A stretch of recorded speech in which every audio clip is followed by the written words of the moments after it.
Allez, on passe à la page des sports présentée ce soir par Éric Dufour. Bonsoir Éric. Bonsoir Lorelai. On débute avec cet énorme challenge pour nos jeunes footballeurs calédoniens. Ah bah oui, c'est un gros challenge. Ils ont quitté le territoire hier soir en direction de l'Indonésie. Donc c'est la Coupe du monde de football pour les U17, les moins de 17 ans. Et puis 6 ans après, la génération emmenée par Abiezer Geno, la relève est là maintenant pour une deuxième participation à cet événement. Alors qu'est-ce qui les attend? Présentation de cette équipe avec Martin Charmasson et Cédric Michaud. L'objectif numéro 1, c'est de ne pas se blesser et de faire attention à vous. Conserver l'exigence jusqu'au bout. Message de Leonardo Lopez lors du dernier rassemblement avant le départ. Ces U17 travaillent d'arrache-pied depuis 2 ans pour vivre une Coupe du Monde. C'est une compétition dont on regardait tous souvent à la télé, on regardait les grands joueurs participer à cette Coupe du Monde. C'est un grand plaisir de pouvoir le rêver maintenant à nous, comme l'a fait les grands phares en 2017.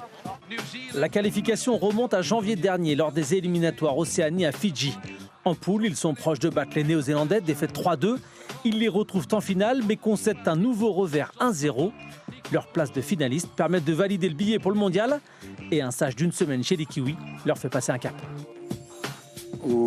Avant, on était vraiment tout petit face aux Néo-Zélandais.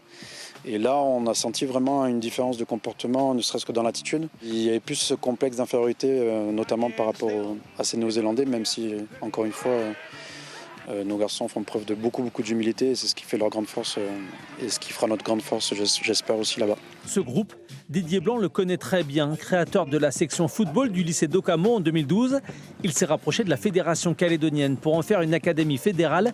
Il y a 2 ans, la grande majorité des U17 en fait partie.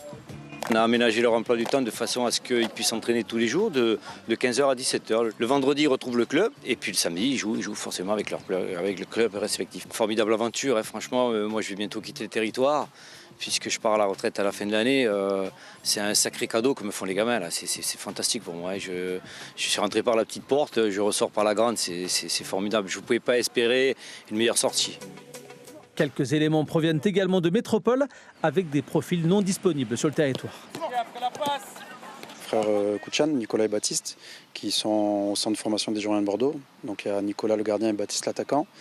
Et il y a aussi Noah Boucher-Muller, qui est gardien de but à Mougins et qui était au centre de formation de Nice jusqu'en catégorie 15. Un effectif solide qui n'avait perdu qu'1-0 au tournoi international de Montaigu face à l'Angleterre. Adversaire que les Cagous retrouveront dans leur groupe au mondial avec le Brésil et l'Iran.